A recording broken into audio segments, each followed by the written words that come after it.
Bom dia, pessoal. Muito obrigado pela presença de cada um de vocês a mais esse talk do X3 Talks, uma série de conversas que fazemos sobre gestão de negócios com grandes referências do Brasil e do mundo. Eu sou Otávio Millier, CEO e fundador da X3. A X3 é uma plataforma de educação executiva que tem como propósito democratizar, aqui no Brasil, aprendizados práticos de gestão de padrão mundial.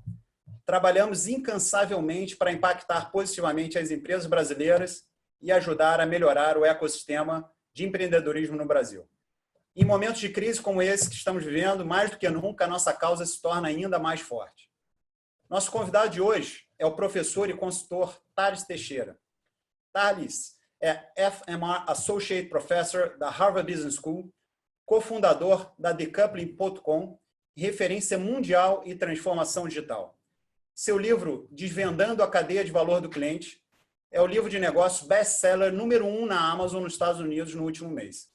Thales conversará conosco direto da Califórnia, onde ele reside. Thales, muito obrigado por ter aceito o nosso convite. É um grande privilégio para nós tê-lo hoje aqui conosco. Bom dia, Otávio. É um prazer estar aqui com você. Eu agradeço muito o convite. Eu que agradeço. Pessoal, o objetivo dessa conversa é sairmos daqui com aprendizados práticos de gestão, entendermos como as empresas podem agir diante da disrupção causada pelo Covid-19.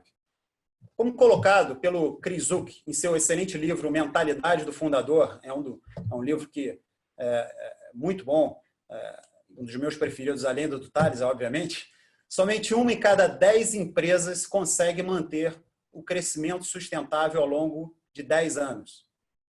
E os maiores problemas e pontos de diferenciação são fatores internos de gestão. Neste talk, eu pedi para o Thales trazer conteúdos práticos que, de fato, possam nos ajudar na gestão das nossas empresas. Thales, começando, por favor, você poderia compartilhar conosco qual a sua visão para a situação atual? Claro que sim, Otávio. Eu fiz meu dever de casa, já que você tinha feito esse pedido. Então, eu estou te apresentando alguns slides que respondam inicialmente essa pergunta. Então, a ideia é entender como reagir diante da disrupção digital durante o Covid-19. E no mês de março e abril, eu entrevistei executivos de várias empresas, tanto no Brasil como a IBM Brasil, Embratel, JGP, Natura, e quanto empresas que atuam predominantemente fora do Brasil. Está aí uma lista pequena. Essa aí, a maioria são grandes e médias, mas também entrevistei empresas pequenininhas também, startups, no setor de B2B, B2C. E a grande resposta que eu recebi de todos é, primeiramente, todos me perguntaram no início da conversa, professor, quando que isso vai acabar? E o que vai acontecer depois da volta à normalidade, depois desse lockdown? E, obviamente, a resposta era muito fácil dessas duas perguntas. Eu respondi, não sei e não sei. Na verdade, ninguém sabe exatamente quando vai acabar e ninguém sabe exatamente o que vai acontecer depois com a volta. Então, buscando entender, obviamente eu entendi por que esses executivos fizeram essas perguntas, mas fazer perguntas em que o nível de incerteza é muito alto não ajuda para as empresas planejarem. Então, responder essas perguntas com precisão, ninguém consegue nesse momento. Então, há outras respostas de outras perguntas que a gente tem uma precisão maior que a gente possa responder, e uma delas é entender algumas etapas críticas para a sobrevivência. O meu filho de 5 anos de idade gosta de andar, caminhar aqui pelas ruas de San Diego, e às vezes ele fala, papai, vamos brincar do jogo que você não pode pisar na linha, na calçada, senão o mundo vai explodir. Então, a ideia é falar para vocês alguns princípios de que, se vocês não aderirem a esses princípios como empresários, tecnicamente o mundo vai poder explodir. Assim, as empresas de vocês podem não sobreviver, né? Uma analogia. Primeiro é que o dinheiro é rei e a rainha. Aqui nos Estados Unidos a gente fala cash is king. Então, a tradução, o dinheiro é o rei, mas nesse momento de crise, o dinheiro, o caixa, preservar o caixa é tudo. Então, é importante que vocês já estão nesse processo ou terminado esse processo de fechar a torneira de vazamento de dinheiro. A primeira fase, se vocês tiverem estabelecimentos comerciais, é renegociar contratos de aluguel e hipoteca. Na maioria desses contratos existem cláusulas ao final que fala de força maior e raramente se usa esse elemento de mudar, alterar os elementos contratuais por força maior, mas esse é um momento, se há algum momento na história dos negócios para poder utilizar essa cláusula, é esse momento. Então, chegar para renegociar contratos de aluguel e hipoteca e falar para também, na segunda fase, dos seus credores, o mundo mudou, não é possível aderir a exatamente os compromissos financeiros que assinaram no contrato. Então, renegociar e saber que dos dois lados há poucas opções. E a terceira fase, a fase mais delicada, é de funcionários. Aqui nos Estados Unidos é mais fácil demitir funcionários, então empresas demitiram rapidamente seus funcionários. No Brasil, entendo que é mais difícil. Agora, você como empresário executivo, você tem que tomar a decisão e ver que para a sobrevivência é preciso fechar a torneira tanto na parte de funcionários e evitar manter o emprego de todo mundo se você acha que você não vai ter caixa suficiente para passar esse período em que provavelmente a sua receita vai cair drasticamente. Em algumas empresas a receita tem caído a zero. Então, ter a consciência de que manter funcionários se você não vai conseguir pagar não faz um bem, um serviço a ninguém. E o outro ponto que eu tenho visto, a segunda etapa, são empresas que lidam com cadeias de suprimento e a logística. Elas tiveram que fazer uma readequação da eficiência operacional para a redundância. Eu vou explicar o que é isso. Primeiro, há 15, 20 anos, todas as empresas de setores industrial e empresas que vendem produtos físicos passaram por um momento de automação e melhoria das cadeias de suprimento, buscando o Lean, buscando serem mais eficientes, buscando consolidar os seus fornecedores para ter um preço menor, buscando investir em custos fixos para terem custos variáveis menores. O problema que aconteceu com o Covid-19 para essas empresas é que eles consolidaram e criaram um plano A muito eficiente em termos de custo, mas não tendo um plano B, um plano C para se apoiarem caso os seus fornecedores se encontram em problemas, em apuros. Então, agora, muitos estão tendo que mudar para uma redundância da cadeia de suprimento para buscar confiabilidade. Então, se você precisa de servidores, porque o seu negócio depende dos dados, ter 1, 2 servidores não é o suficiente. Você tem que ter redundância, 3 ou 4, para ter certeza que os seus dados vão ser puxados e vão estarem lá presentes. Se você tem uma outra parte operacional da sua empresa, lembre-se dos foguetes e dos aviões. Eles conseguem naturalmente voarem só com uma turbina, só com um piloto, mas, como sabemos, todos os aviões têm 2 pilotos. Um piloto e um copiloto tem mais de uma turbina. Por quê? O objetivo é, se uma falhar, se uma pessoa falhar, tem a redundância do outro e consegue-se plenamente em voo manter a trajetória. Nesse momento, é a busca de conseguir essa redundância, mesmo que você tenha um custo variável mais alto, porque o objetivo é garantir a cadeia de suprimento dos seus materiais físicos, dos seus fornecedores e dos seus dados. É isso aí, Otávio. Perfeito. Agora, quais são os pilares chaves de gestão e as melhores práticas de gestão que podemos endereçar nessa crise? Ou seja, os pilares que serão fundamentais no processo de gestão da crise, em termos de gestão mais ampla do negócio. Muito bem.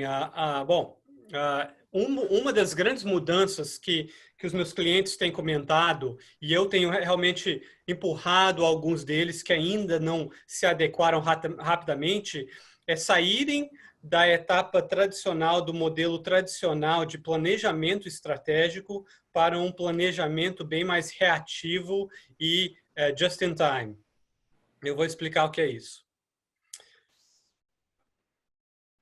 Primeiro, a estratégia, de modo geral, a estratégia empresarial, em modos bem simples, realmente visa ligar, conectar o ponto desejado da empresa, ou seja, a empresa ou empresários executivos definem um ponto no futuro que eles querem chegar e eles traçam uma reta do presente, onde eles estão, até o futuro.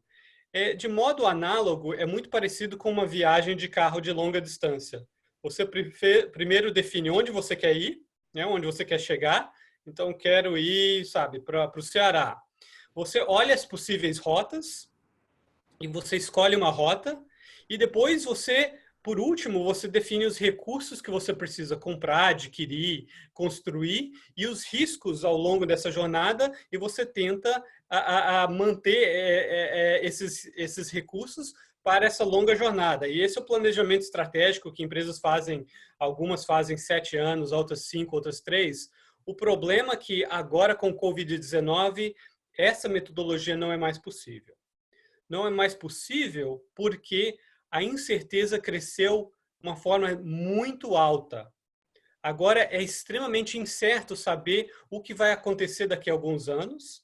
Então, a visão de negócios passou de anos para meses e, em alguns casos, semanas. Certos clientes meus, nem 1, 2, 3 semanas daqui adiante, eles conseguem ter uma fidelidade de preverem o que vai acontecer. Então, planejar dessa forma é inviável. Qual a alternativa? A minha analogia que eu passo para os meus clientes é uma de você estar viajando, você está indo numa viagem de vários dias de carro e, de repente, uma neblina forte começa a aparecer.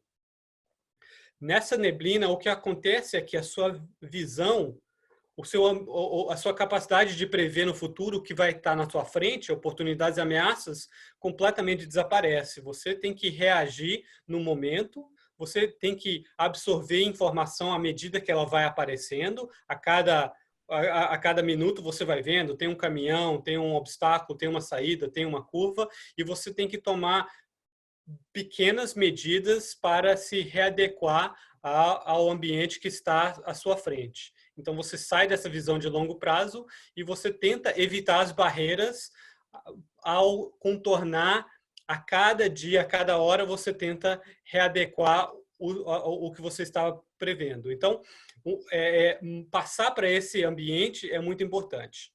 E, ao fazer isso, você precisa se focar não nas possibilidades que possam aparecer, mas nesse momento é crítico se esforçar nos melhores ativos que você tem. Então, em toda crise, a gente viu que as empresas que sobrevivem a essas crises, elas tendem a concentrar suas forças nos seus melhores clientes e consumidores. Então, ao invés de buscar novos clientes consumidores, ao invés de tentar entregar valor para todos, agora é o momento de entender as limitações, entender a incerteza e se focar nos seus melhores consumidores.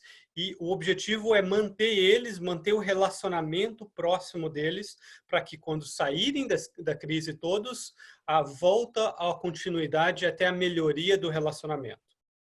Outra força a se focar é nos seus melhores produtos. Se você vende vários produtos e serviços, agora não é hora de tentar empurrar todos eles, é você saber quais são os seus melhores produtos e você ter o apoio deles. Voltando à cadeia de suprimentos, saber que a sua cadeia de suprimento para os seus melhores produtos e serviços tem um plano A, B e C, e você consegue fluir isso dos seus fornecedores para os seus clientes, seus melhores clientes.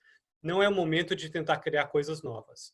E focar nos melhores funcionários. Nem todos vão ser peças-chave para você tentar sobreviver nesse período crítico. Então, você tem que focar nos melhores e sabendo que cada um tem os seus problemas, saber quem que vai te ajudar a passar desse período de crise. E o ponto número 5 é, quando a gente estuda esses grandes eventos de uma recessão rápida que aparece e possivelmente prolongada na história, a gente viu a crise com o estouro da bolha, a crise financeira de 2008, as crises na América Latina. O que a gente nota é que as empresas que sobreviveram foram aquelas que foram mais flexíveis e aquelas em que os líderes foram mais decisivos. Então, eu vou falar sobre esses 2 pontos rapidamente. Primeiro, as reuniões das empresas têm que mudar. Para executar essas outras 4 etapas que eu falei anteriormente, é preciso mudar o tipo, o formato e a frequência de reuniões. Primeiro, as reuniões têm que ser tomadas mais frequentes, segunda, quarta e sexta, muito mais frequentes, e cada reunião tem que ter um propósito de uma decisão ser tomada. Reuniões apenas para se reencontrar e discutir o que está acontecendo não vão ser produtivas e vão criar consternações nas pessoas participantes. É preciso ter reuniões frequentes, em que dados novos vão ser avaliados. É como, imagine voltando ao ponto do carro na neblina. Agora tem informação nova na sua frente, qual decisão tomar? Tomar uma decisão e depois voltar na próxima reunião e falar, tem informações novas a respeito da decisão que tomamos, vamos atualizar as decisões. Mantém aquela decisão, atualiza. Então, informação nova está chegando a cada dia, a cada semana, e você precisa voltar com a sua equipe e falar, a decisão está certa, vamos manter ou vamos alterar.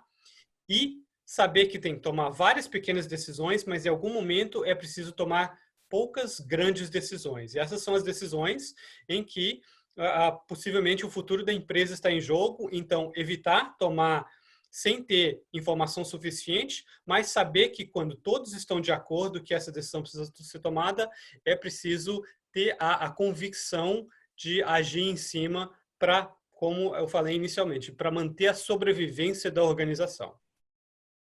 Do ponto de vista do líder, o que eu tenho visto é que os líderes que superam essas crises são aqueles que primeiro são transparentes. Eles chegam para a organização e falam a realidade nua e crua como ela é. Eles não tentam esconder nada, são bem transparentes.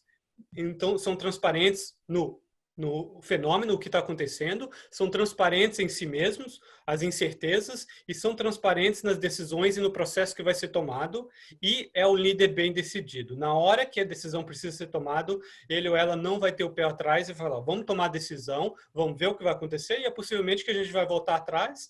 Então, também, por último, é preciso aceitar as limitações próprias, limitações de informação, de recursos, o que a organização consegue e não consegue executar, isso é muito importante para se fazer. É isso aí, Otávio. Então, resumindo, você coloca 5 pontos-chave, certo? Foco no caixa, eficiência operacional, planejamento para reação, foco nos melhores ativos e agilidade de decisão, correto? Perfeito. Isso mesmo. Perfeito. Está claro. Agora, mas a gente está vivendo um momento sem precedente, né? E, ao mesmo tempo, a gente precisa também pensar para frente, olhar para frente, saber como agir para frente, né? Um ponto que você coloca no seu livro, Thales, que eu acho sensacional, é que a disrupção de um mercado ela acontece a partir da mudança de comportamento do consumidor, não pela tecnologia em si. Isso é um ponto muito interessante. Quais as possíveis grandes mudanças que devemos considerar, na sua visão, em termos de comportamento? Qual que você acha que vai ser o novo normal e como podemos nos preparar para essa caminhada futura? Perfeito, entendido. Para eu responder essa pergunta, eu preciso dar um passo atrás. Então, obviamente, você está certo. O que eu acabei de falar é realmente para sobreviver. Como a empresa, a organização deve sobreviver nesse período de crise. Eventualmente, a gente não sabe exatamente qual vai ser o dia, mas vamos voltar aos poucos à normalidade. E eu vejo, e como concordo com você, vai haver uma corrida intensa essa volta à normalidade.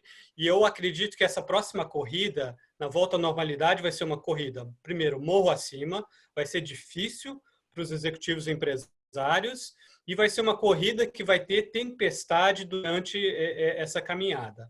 Então, grandes mudanças no ambiente dos negócios vão acontecer, e você como empresário executivo, precisa estar olhando constantemente onde você está. É preciso ter a realidade nua e crua do seu negócio.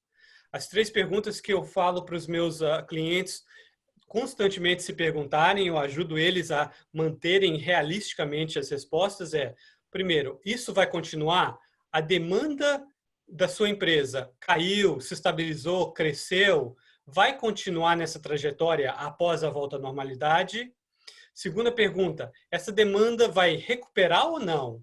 Se a demanda caiu durante a crise, durante o lockdown, a demanda vai voltar a recuperar? Vai voltar à normalidade? Possivelmente que sim, possivelmente que não.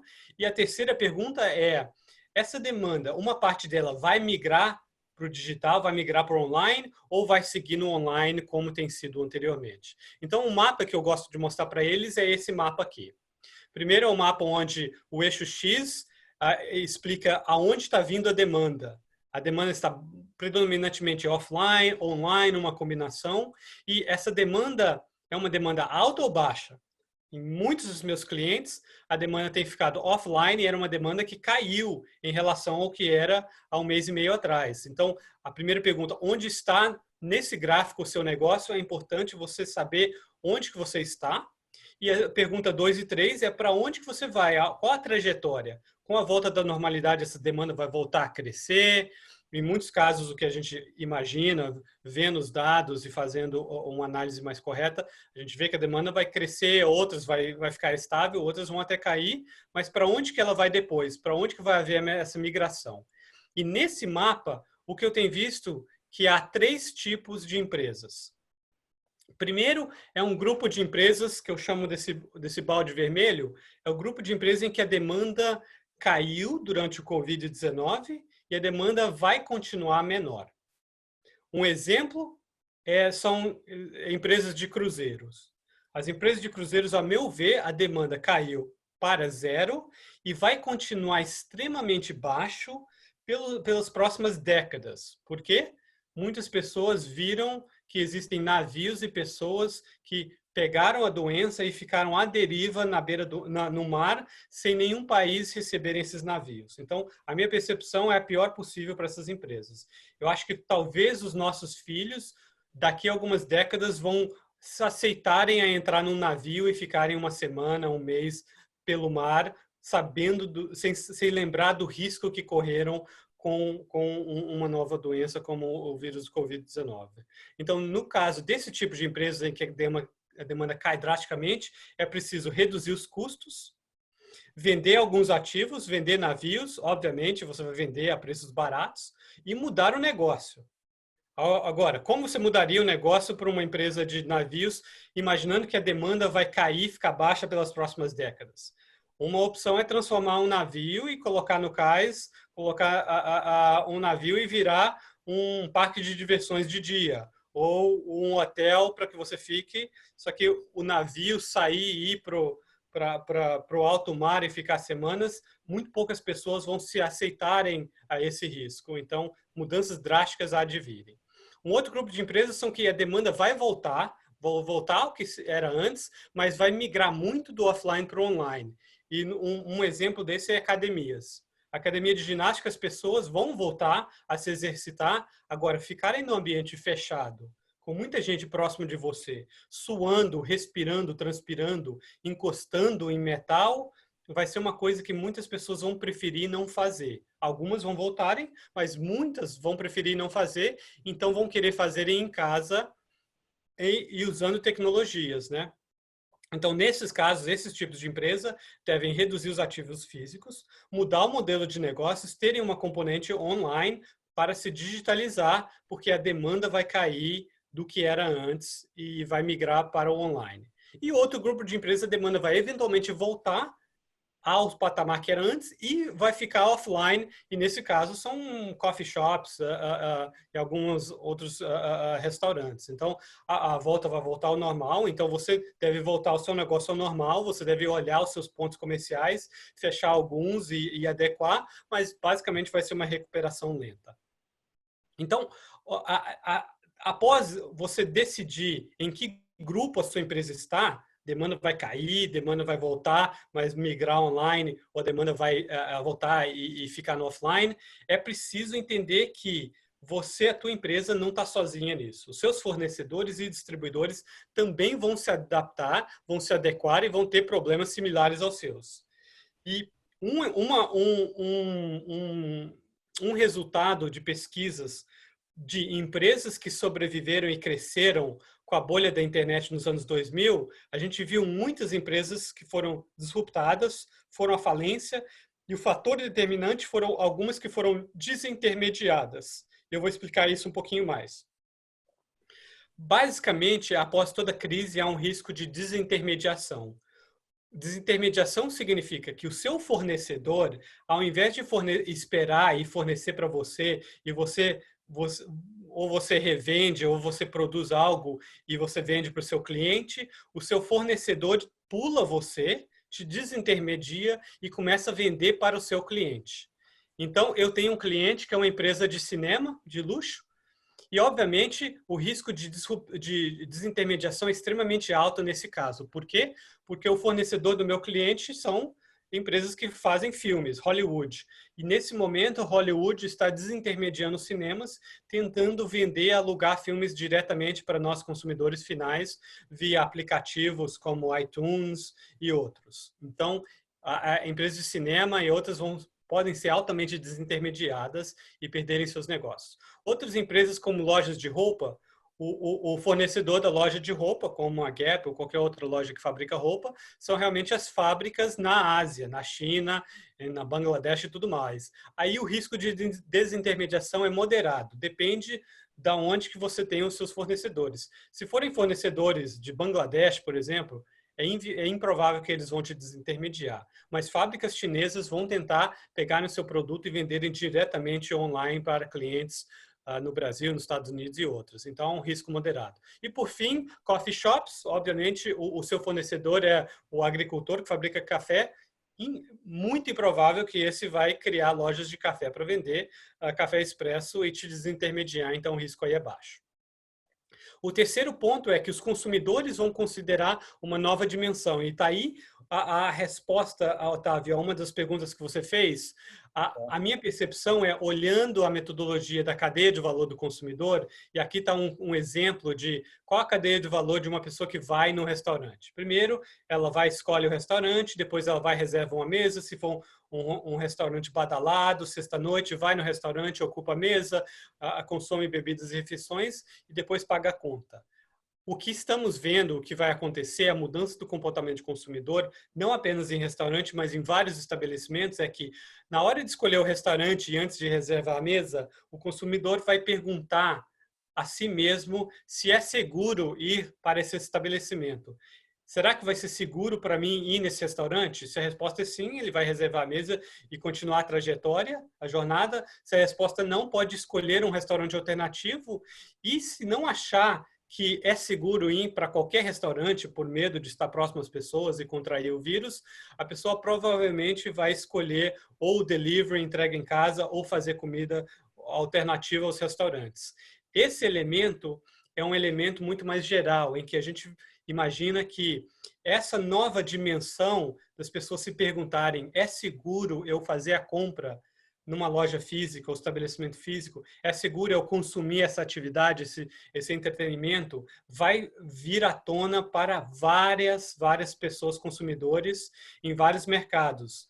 Apenas olhando no passado, olhando qual os melhores produtos e serviços, qual o preço, qual a conveniência e outros fatores, agora tem uma dimensão adicional que as pessoas vão se perguntarem, é seguro? As pessoas vão terem segurança à flor da pele e as pessoas, empresas que têm clientes mais velhos, clientes que têm problemas respiratórios, clientes que têm pessoas grávidas ou com filhos, esse fator vai ser muito mais determinante da decisão de comprar produtos e serviços em ambientes físicos. Então, isso vai ser uma mudança drástica.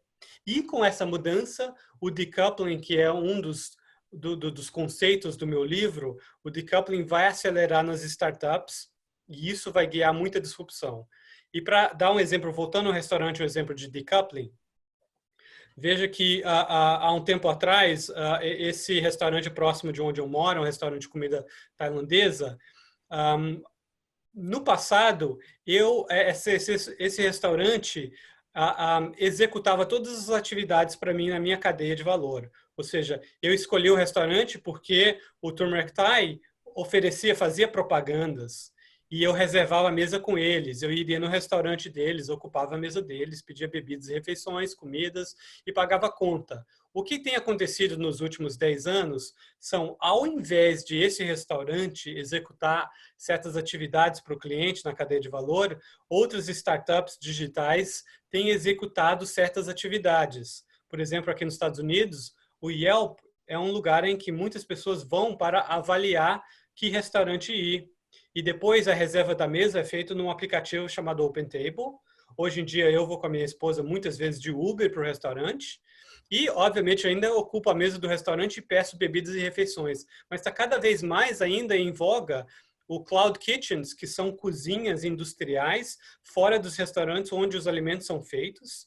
Então, até o fator de produção das bebidas e refeições que são consumidas no restaurante está sendo desacoplado para outros estabelecimentos. E, por fim, nem eu pago a conta, na verdade, a conta vem, o garçom me dá, mas a empresa que realmente faz a cobrança da conta são empresas como Toast e como Stone e tudo mais. Então, o decoupling tem desintermediado essas atividades, tem quebrado o elo de ligação, fazendo com que as empresas estabelecidas que faziam todas as atividades começam a fazer cada vez menos e menos essas atividades.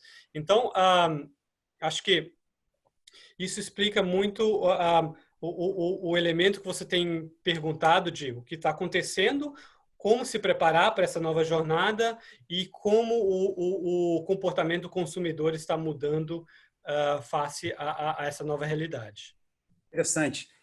Nesse momento, uma coisa que a gente está vendo aqui no Brasil, em termos de mudança de comportamento, é a disrupção também da regulamentação, da legislação. Um exemplo que a gente está vendo aqui é o da telemedicina, por exemplo, né? Onde havia uma resistência da legislação quanto à telemedicina, mas diante da quarentena que a gente está vivendo, essa barreira foi quebrada. Então, essa mudança de comportamento necessária, no caso, em função dessa realidade que a gente está vivendo, está sendo capaz até de mudar uma legislação. Não sei se vai ser temporária ou permanente, mas o fato é que já está também alertando até os reguladores de que novas mudanças precisam acontecer. E um ponto interessante que você coloca nesse slide é a Cloud Kitchen, né? que é uma Dark Kitchen. E só explicando o conceito de Dark Kitchen, porque até tive um podcast recente com o Eduardo Orivio, que é cofundador de um grupo grande aqui no Brasil da cadeia de food service. E esse é um movimento que eles estão fazendo lá, inclusive, ou seja, você migrar o seu negócio muito para o delivery, né? Ou seja, o que é a Dark Kitchen, só exemplificando, é uma cozinha, né, virtual, onde você não tem a mesa do restaurante, as cadeiras, etc., comuns, você cozinha aquilo, às vezes, até para mais de um restaurante e manda para a casa da pessoa. É uma tendência que tem crescido bastante. Interessante você levantar esse ponto, que faz parte dessa cadeia aí de decoupling, né, como você colocou. Agora, Thales, certamente você tem contato com muitas empresas no mundo, né, e conversa com muita gente, como você colocou no início, enfim, tem uma frequência grande aí de troca. Você poderia dar alguns exemplos também de best practice de algumas empresas com as quais você possui relacionamento próximo, ou seja, inclusive dentro dos seus estudos, e casos, se possível, que se aproximem também da realidade brasileira? Claro que sim. Eu escrevi vários casos de Harvard, e se você for na internet, você pode buscar alguns, você pode colocar Harvard Business School Cases e o meu nome, e você vai ver vários à disposição lá. Mas um que eu escrevi que foi um dos mais vendidos recentemente é o caso comparando como a Airbnb, a Etsy e a Uber, que são duas plataformas, two-sided platforms, como eles adquiriram os primeiros clientes. E um dos elementos que a gente nota que aconteceu não é à toa que essas empresas nasceram e cresceram rapidamente logo após a crise financeira mundial de 2008. Então, em 2008, se vocês se lembram, o que aconteceu foi uma recessão, muita gente ficou desempregada, muita gente reduziu os seus investimentos nos Estados Unidos em até 40%, caiu o valor dos fundos, então tinha muita gente precisando de dinheiro, e o que eles fizeram é buscar oportunidades de terem rendas adicionais, e com o Airbnb a renda adicional clara que eles optaram foram alugar ou um quarto na sua casa ou alugar suas casas de veraneio. Com a Etsy, muitas pessoas tinham uma atividade de fazerem artefatos à mão e outros produtos para revenderem, então começaram a revender na Etsy para ganhar uma renda adicional, e com o Uber havia muita gente. Uber inicialmente foi uma empresa que não era qualquer um dirigia, mas são profissionais que dirigiam, mas esses profissionais estavam ociosos, então eles aderiram a essas plataformas. O ponto que eu quero chegar, que esse case retrata, é que com a crise financeira de 2008, deu surgimento a um grupo de empresas, plataformas bilaterais, que cresceram rapidamente, tirando vantagem das oportunidades geradas após a crise. E, obviamente, isso não foram empresas brasileiras, mas eu escrevi um case de uma empresa brasileira, que é uma plataforma, um marketplace, a OLX no Brasil, que também utilizou essa estratégia e cresceu muito nos últimos anos, principalmente com a crise no Brasil que aconteceu em 2014, 2015. A OLX cresceu fortemente nesse princípio de tentar, em vez de convencer as pessoas a comprarem produtos usados, que obviamente é o motivo da plataforma, a maioria da propaganda da OLX tentava convencer as pessoas a venderem seus produtos para ter uma renda extra, e com isso milhões de pessoas começaram a vender produtos na plataforma da OLX. Com a oferta sendo aumentada drasticamente, eventualmente a demanda veio e as pessoas começaram a não apenas venderem, oferecerem os produtos, mas também comprarem. Então, esse case retrata como executaram isso de uma forma muito brilhante, e a empresa cresceu, e a empresa hoje compete muito fortemente com a líder de mercado, que é a Mercado Livre, que está há décadas já presente, e uma empresa bem menor, sem tantos recursos, conseguiu crescer, e hoje a OLX tem um tráfego no seu site muito maior do que o Mercado Livre. Então, esse é um exemplo muito bem de uma plataforma que conseguiu entender a crise, responder e ajudar as pessoas. Então, criando empresas que ajudam as pessoas. Outro case que eu escrevi, obviamente, não vou falar muito, porque todos vocês já conhecem muito bem a história de tremendo sucesso do Fred Trajano na Magazine Luiza. E a Magazine Luiza, o ponto que o Fred realmente foi diferencial é ao tentar entender que um varejista tradicional precisava se digitalizar. Então, esse case retrata como uma empresa tradicional de Ribeirão Preto conseguiu entender e conseguiu entrar na curva de transformação digital da empresa de varejo. E o objetivo do Fred é realmente criar uma empresa de tecnologia na base de uma empresa de varejo, e ele obviamente se deu muito bem, teve muito sucesso, e eu acredito com o Covid-19, muita gente agora passando a fazerem suas primeiras compras online, o crescimento da Magazine Luiza ainda muito maior está por vir, porque a empresa criou a infraestrutura necessária para ela sobreviver e vencer a competição nesse novo ambiente que está indo para frente. Então, voltando à analogia, o Fred fez muito bem o trabalho de colocar no seu próprio carro os recursos necessários e as ferramentas para se adequarem ao futuro.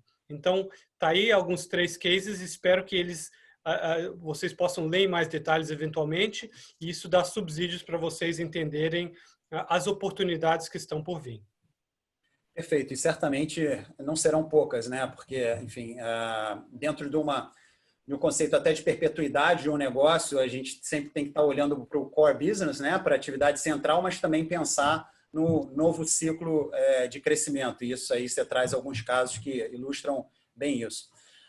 Pessoal, a gente vai entrar agora na parte de perguntas e respostas. A gente está com muitas perguntas aqui. Mas antes, o Thales gostaria de fazer um pedido específico aqui, enfim, é rapidinho, só para a gente dar continuidade. A gente vai continuando falando, mas Thales, manda o seu recado aí, por favor. Obrigado, Otávio. Pessoal, rapidinho, se você puder puxar o seu celular e responder a 3 perguntas nessa pesquisa que nós criamos, a gente gostaria de apenas fazer 3 perguntas para tentar entender a situação de vocês, entender as prioridades, o que vocês estão enfrentando, o que vocês querem saber um pouquinho mais. Então, você pode pegar o seu celular ou usar a câmera do seu celular para tirar uma imagem desse QR Code, ou digitar no browser esse link e rapidamente pode usar o celular ou o computador. A gente vai continuar com essas perguntas, eu tentar a discussão, mas em paralelo, se vocês puderem nos ajudar informando o que vocês estão pensando e que a prioridade, a gente adoraria obter esse feedback valioso de vocês. Tá. Maravilha. Bom, a Sabrina Bueno, ela fez uma pergunta que é muito interessante e está relacionado com um ponto que a gente até discutiu muito internamente, que são os cenários possíveis a conviver na realidade atual e para frente. Então, vamos, enfim, considerar aí talvez possíveis 3 cenários. Um período de quarentena, que é o que a gente está vivendo, ou seja, tem um período agora de adaptação necessária, assim, um pós-quarentena, um pós-lockdown sem vacina, assim, um pós-lockdown com vacina, né?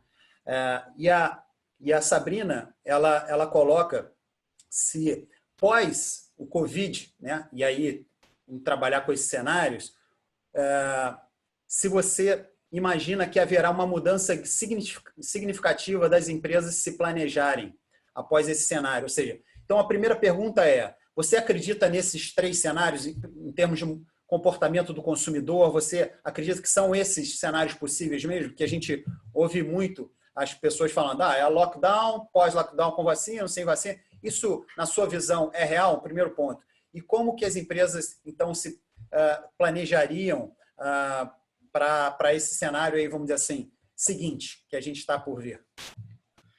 Olha, Sabrina, eu vejo que muita gente está tendo essa visão de que tem um cenário do lockdown, depois vai ter uma volta, e nessa volta tem 2 cenários, subcenários, que é um com vacina e outro sem vacina. Eu acho que, pela informação que a gente tem obtido, as informações dos médicos e dos cientistas, isso é uma falsa dicotomia. Na verdade, isso são apenas 2 entre vários cenários, eu vou te dar alguns adicionais. Primeiro, é possível que a vacina nunca venha. Não é necessariamente só porque tem um vírus vai ter uma vacina. Segundo, é possível que seja uma vacina que não consiga resolver o problema para todo mundo. Temos vacinas para gripe, que todo ano muita gente toma, mas a vacina para a gripe aumenta a sua capacidade de resistência em apenas ao redor de 30%. Terceiro, você pode ter que tomar a vacina todo ano como a da gripe, né? Porque a gripe tem um fator mutagênico muito forte, então a gripe tem os chamados strands, que é em cada parte do mundo, a gripe tem, basicamente ela é diferente, então não adianta ter uma vacina só. Quarto, a vacina pode não chegar, a vacina que o país que criar a vacina pode ter uma vacina boa, mas até conseguir fabricar vacinas suficientes para a população do seu país para depois começar a exportar ou entregar para os outros países pode demorar possivelmente anos. É um produto físico, não é um produto digital, né? Então, tem vários cenários possíveis entre o que você destaca. O que você destaca é um cenário perfeito, um cenário em que nada evolui, mas o que a gente está visto é que existem vários outros cenários intermediários e por isso que há uma complexidade de planejamento das empresas. Com relação à segunda pergunta, o planejamento... fica muito difícil um planejamento para as empresas na volta se você tem muitos cenários e as empresas que eu trabalho que querem fazer análise de cenário, elas estão fazendo uma análise de cenário tanto em termos de vacina quanto em termos de recessão e volta à atividade econômica. Algumas têm 9 cenários, algumas têm 12 cenários e algumas têm ainda mais. Então está sendo muito difícil você criar cenários para você tentar entender como reagir se cada cenário acontecer. A minha visão é que fazer essa análise de cenários não é a melhor a solução nesse momento, porque a incerteza está extremamente alta. Então, agora é muito mais um momento de obter novas informações, ver o que está acontecendo essa semana, quais são os dados, readequa. Semana que vem, mais dados, readequa, e é um modo muito mais reativo à medida que informações novas vão chegando. Perfeito. Ô, Thales, um ponto de comportamento do consumidor, que, enfim, é muito interessante, que pode impactar diferentes negócios, diferentes setores, e, enfim.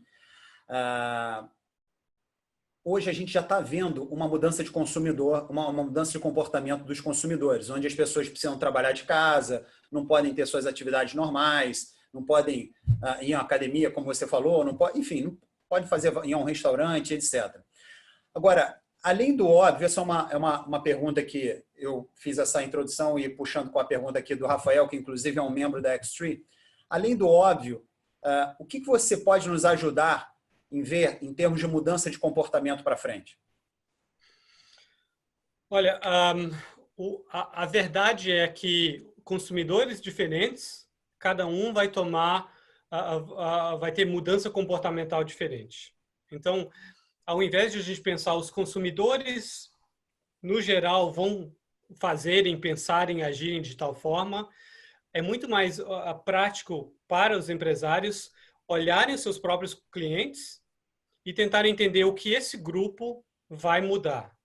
Então, se você tem clientes, por exemplo, em situações de maior risco, essas pessoas vão prezar pela segurança acima de tudo. Então, como eu falei, pessoas mais velhas, com problemas respiratórios, pessoas com crianças, bebês, pessoas grávidas, essas pessoas, a segurança vai ser um fator determinante de consumo.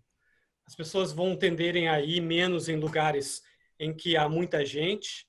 Então, ambientes fechados, com pessoas muito próximas entre si, em que você precisa ficar um longo período de tempo, por exemplo, um cinema, vai ser muito difícil para essas pessoas irem.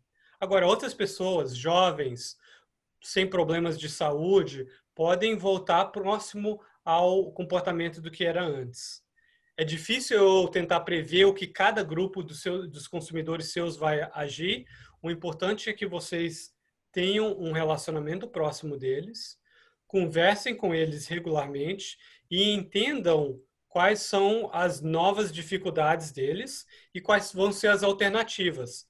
Se eles vão buscarem comparar alternativas, se é possível obter um produto ou um serviço online sem ter que se submeter a certo risco, e cada um vai ter na cabeça uma avaliação do risco diferente, muitos vão migrar para o online.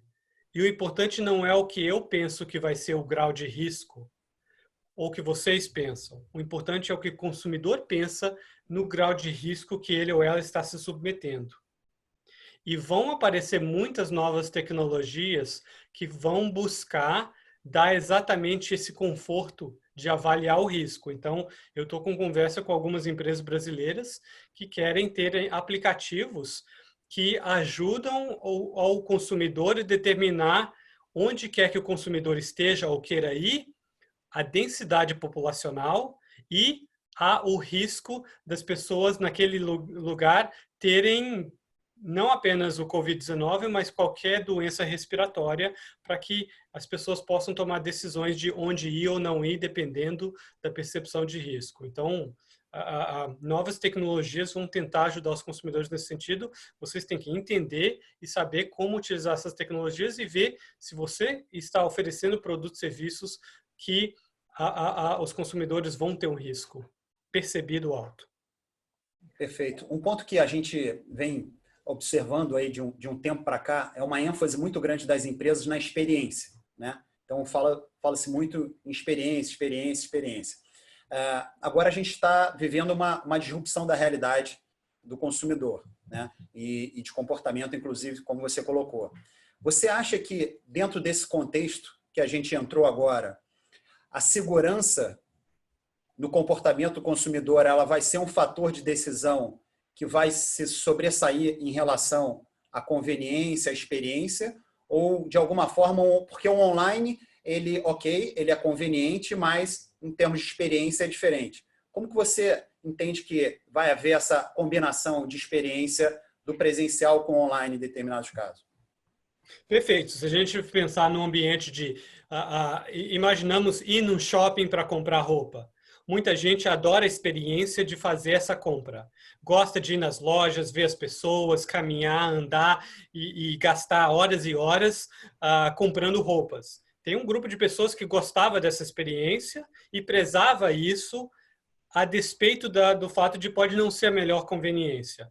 Eu, por exemplo, como consumidor, eu não gosto de ir em shopping para comprar roupa. Eu prefiro comprar as roupas online, porque para mim conveniência é mais importante, porque eu gasto menos tempo. Então, tem pessoas que preferem a conveniência, tem pessoas que preferem a experiência. O que vai acontecer, como esse trade-off que você fala, não dá para ter os dois, agora, nessa gangorra de conveniência e experiência, a segurança vai entrar do lado da conveniência para você comprar online, então vai fazer com que isso seja um fator decisivo ainda para mais pessoas migrarem de irem em lojas para preferirem fazer a compra online, porque é mais conveniente e é mais seguro. Agora, vai haver pessoas que vão falar, olha, eu aceito o risco e eu gosto muito de ir nas lojas, nos shoppings. Agora, é muito provável que a densidade das pessoas vai cair, então vão haver shoppings, vão haver lojas físicas que vão sofrer com essa mudança do pêndulo. Então, é uma mudança pendular que está indo cada vez mais para a conveniência e para a experiência. Então, digitalização do negócio, ter uma componente online e terem locais físicos é a forma de você atender esses dois grupos que vão começar a se separarem. Perfeito, perfeito. Pessoal, a gente está caminhando para o encerramento, a gente ainda tem um tempinho para fazer algumas últimas perguntas, são muitas perguntas, estamos tendo que selecionar algumas, mas eu queria fazer um aviso rápido. A gente já tem data marcada para o nosso próximo X3 Talk, será com o Sérgio Saraiva, CEO da Rappi no Brasil, é uma startup de delivery, que eu acho que todos conhecem, que em 3 anos se tornou uma empresa bilionária e que está mudando a cadeia de valor dos clientes, conforme explicado pelo Thales, ou seja, é um bom caso aí para até exemplificar todo o ponto aí que o Thales fez hoje. Thales, caminhando aqui para as últimas 2 perguntas em respeito ao seu tempo, o Bruno Rabin, que também é um membro da X3, ele faz a seguinte colocação. Thales, você mencionou cenários em que algumas indústrias e empresas enxergam perspectivas péssimas até o médio prazo. Com isso, muitas empresas dessas indústrias precisariam se reinventar, né? Você deu até um exemplo de casos ali nos baldes, né? Casos drásticos, médios e menos. A dúvida é a seguinte, como avaliar se é possível fazer essa manobra, né, de reinvenção ou se é melhor fechar os negócios e começar tudo de novo? Bruno, essa é uma pergunta extremamente interessante. É muito difícil ter uma resposta taxativa para essa pergunta no geral.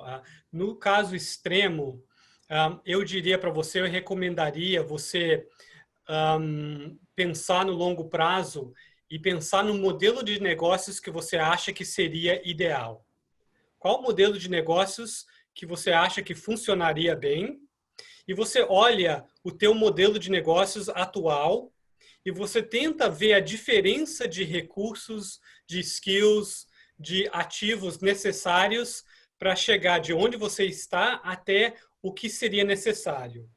Se isso necessitaria muitos recursos, muito dinheiro, muita nova infraestrutura, pessoas totalmente diferentes, capacidades diferentes, novos parceiros, novos suppliers. Se a diferença é muito radical, eu diria que talvez você não vai conseguir fazer essa transição, a não ser que você tenha vários anos e muito dinheiro para fazer isso.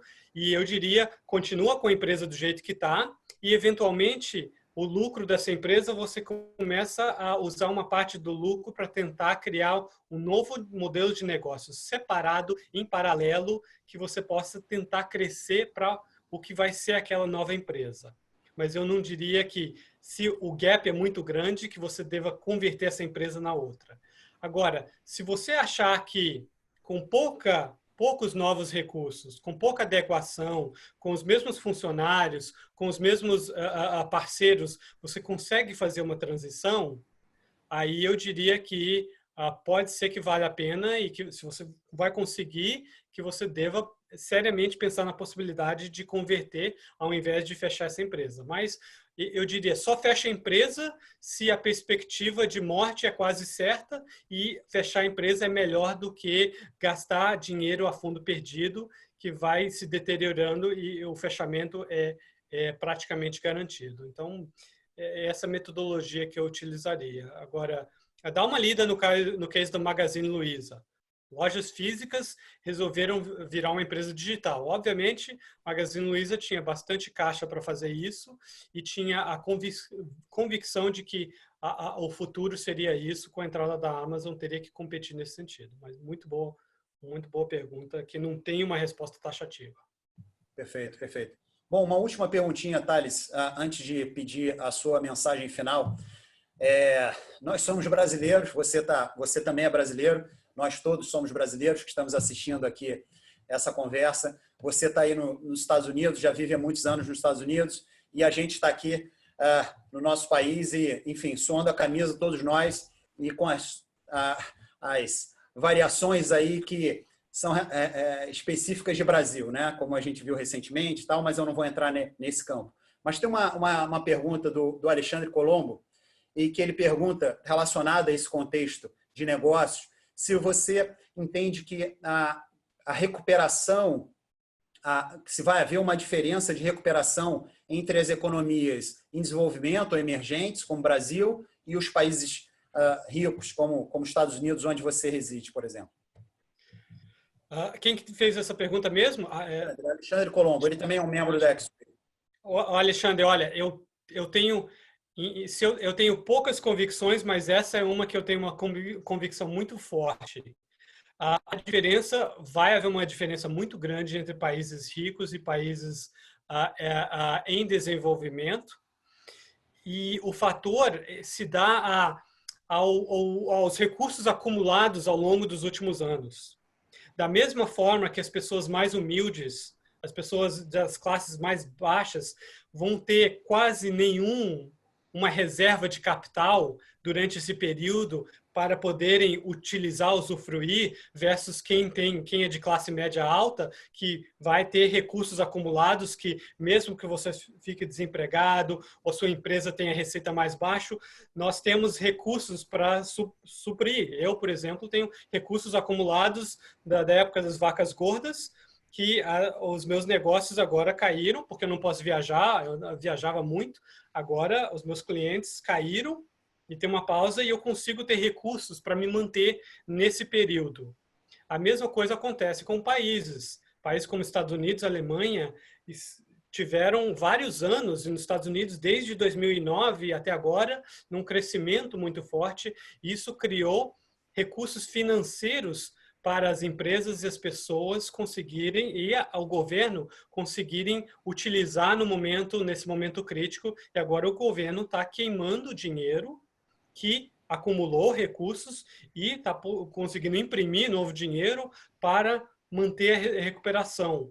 Países como o Brasil e outros países da América Latina não têm essa capacidade. O Brasil está acabando de sair de uma crise muito grande, então, como país e a maioria das empresas não tem um caixa suficiente para começar a queimar, para se manterem durante esse período. Então, vai ser muito difícil para o Brasil, como um país, queimar caixa para manter a atividade econômica, e por isso explica muitas pessoas dentro do governo e possivelmente da sociedade civil no Brasil estão querendo voltar à normalidade porque eles não têm o suporte e o subsídio de ter um dinheiro para utilizar nesse momento em que o mais sensato é realmente ter um lockdown para evitar que o vírus se espalhe fora de controle.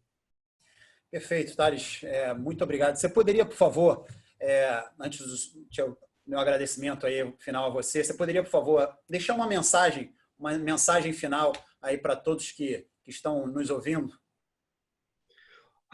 Claro, olha, realmente é uma crise única que nunca antes aconteceu, dado esse alastramento do vírus. Então, é um período crítico e quem fale que não realmente não está captando as informações necessárias.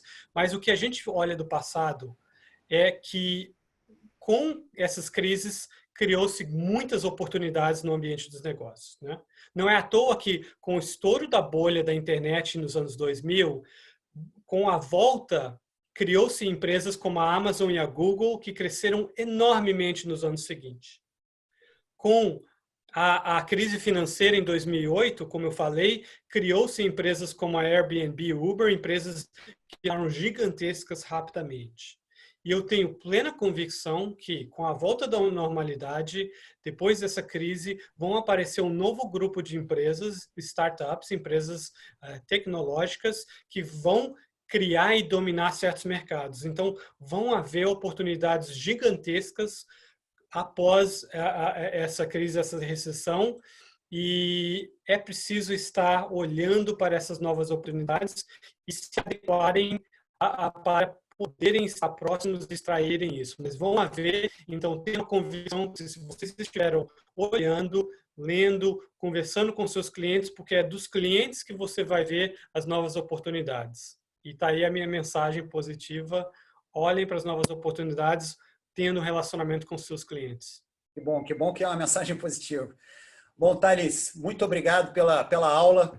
Realmente é um prazer, sempre um prazer conversar com você. Você que já participou dos nossos cursos de gestão para inovação. Enfim, é sempre muito rica essa troca e todo esse conhecimento que você traz. O Thales, pessoal, ele se disponibilizou a enviar os slides para quem solicitar. Então, pode nos colocar os e-mails que vocês queiram receber, ou mesmo pelo QR Code, como está lá na pesquisa, e a gente vai enviar isso para você. Então, reforçando aí, Thales, muitíssimo obrigado pela sua disponibilidade de tempo, pela aula que a gente teve hoje, por todo esse conhecimento aí que realmente é muito rico. Muito obrigado, Otávio. O prazer foi todo meu. Espero que tenha tido algumas informações que possam ser úteis para os clientes da X-Tree. Até a próxima, Otávio. Um abração. Pessoal, muito obrigado pela participação de todos e até o próximo talk na quinta-feira que vem, às 7 da noite. Tchau, tchau. Bom dia a todos, boa semana.